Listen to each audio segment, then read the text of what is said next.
It seems the world has turned against gluten, and for good reason. In the world of food marketing, it's pretty common to see all kinds of products labeled gluten-free, and I'm sure you've met people saying that they're on a gluten-free diet as well. I know I have. Estimates show that around 7% of all Americans have some sort of gluten intolerance. 7% of America is 18 million people, which is 6 times the number of Americans that carry the celiac gene. This statistic alone could be indicative of something going wrong already, but it gets even more confusing when you find out that more than 1/3 of Americans actively try to avoid gluten. Before I get into it, I want to start out by saying that I'm actively biased against glyphosate. I think they are horrible.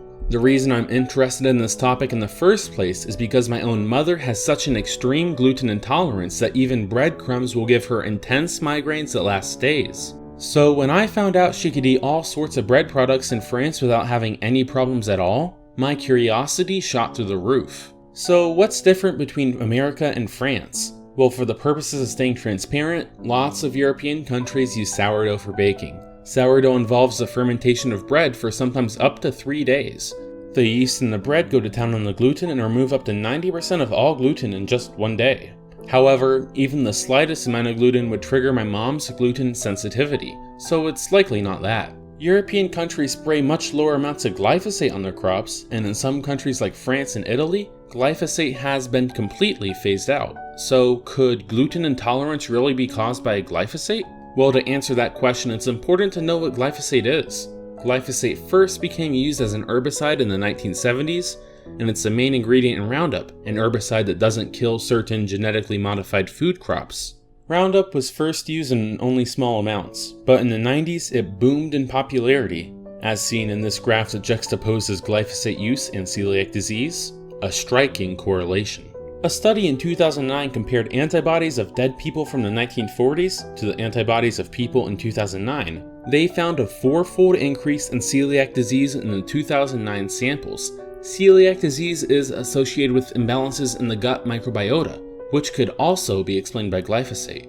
The similarities between glyphosate and celiac disease are more striking than just that though. Both celiac disease and glyphosate impair the P450 enzymes, which are involved with bile production, vitamin D3, and catabolizing vitamin A in the liver.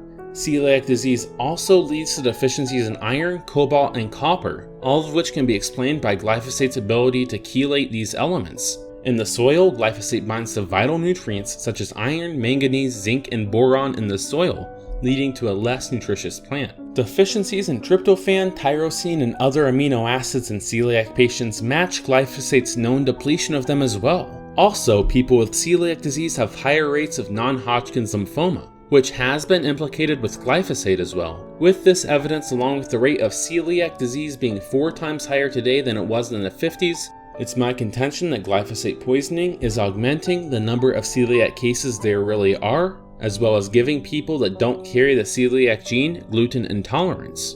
In 1974, Monsanto brought glyphosate to the market under the name Roundup, and in 1985, the EPA, Environmental Protection Agency, classified glyphosate as a Class C carcinogen, which means that glyphosate has suggestive evidence of carcinogenic potential. Monsanto immediately tried to persuade the EPA that it was not a possible human carcinogen, and 6 years later in 1991 the EPA changed glyphosate to Class E, which means evidence of non-carcinogenicity for humans. This happened to be the same time Monsanto was making its first genetically modified crops, but that's just a coincidence, right? Since the EPA changed glyphosate to a Class E carcinogen, the monitoring of glyphosate in the human body has been inadequate. Since nobody is incentivized to find dangers of glyphosate in the human body, nobody will. Despite the erroneous misclassification, the University of Washington concluded that exposure to glyphosate increases your risk of non-Hodgkin's lymphoma by up to 41%. If you have a gluten intolerance, maybe you should try bread from Europe and see if you are still affected. Even Mexico is phasing out glyphosate use, to the chagrin of Monsanto no doubt. Anyways, thanks for watching. Bye everybody.